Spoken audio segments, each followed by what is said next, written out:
once again جی 10 رمضان المبارک اس ہستی کا یوم وصال جو حبیب خدا کی محبوب آقائے کائنات کی کائنات دو عالم کے مشکل کشا کی مشکل کشا قرار پائیں، اسلام کی خاتون اول، مومنہ اول، رسالت ماں کی منکوہ اول، ایمان والوں کی ماں اور دین کی محسنہ حضرت خدیجۃ الکبریٰ رضی اللہ تعالیٰ عنہا آج دنیا سے رخصت ہوئیں۔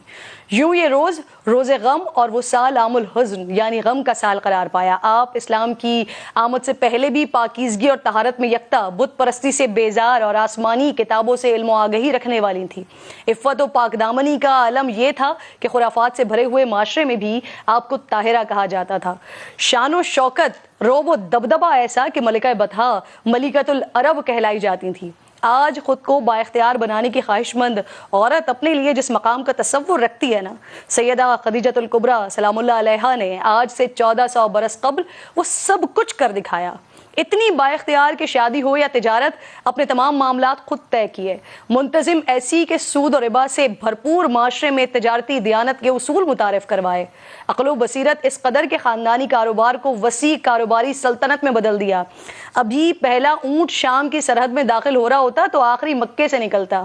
اکیلا آپ کا سامان تجارت مکہ کے سارے تجارتی قافلوں سے زیادہ اور خدمت گاروں کی تعداد اہل قریش کے غلاموں اور مویشیوں سے زیادہ ہوا کرتی تھی۔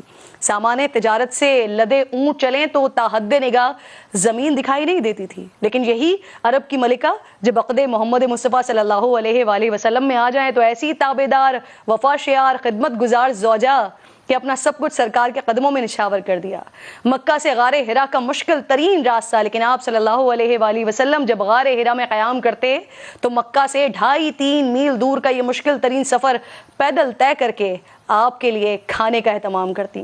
دشوار گزار پتھریلے پہاڑی رستوں سے پیر زخمی ہو جاتے، لیکن شوہر کی خدمت کے جذبے میں کمی نہیں آتی۔ یہ وہی منزل تھی ناظرین جب جبرائیل امین نے اللہ کا سلام آپ کو پہنچایا اور جنت میں محل اور اعلیٰ مقام کی بشارت دی۔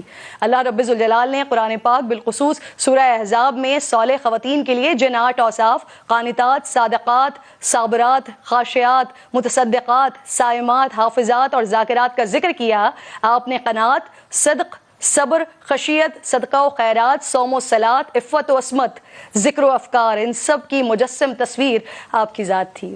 حضرت فاطمۃ الزہرا کی اپنی والدہ کے وفات کے بعد رسول اللہ صلی اللہ علیہ وسلم سے سوال پر حضرت جبرائیل علیہ السلام نے فرمایا، یا رسول اللہ، اللہ تعالیٰ فرماتا ہے فاطمہ کو میرا سلام دیجئے اور بتا دیجئے کہ ان کی ماں جناب آسیہ اور مریم کے ساتھ جنت میں زندگی گزار رہی ہیں۔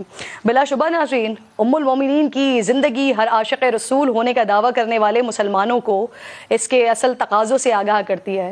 دعا ہے کہ اللہ ہر اہل ایمان کو دین کی راہ پر ایسی استقامت عطا کرے جیسی ہمیں سیدہ خدیجۃ الکبریٰ رضی اللہ تعالیٰ عنہا کی حیات طیبہ میں نظر آتی ہے۔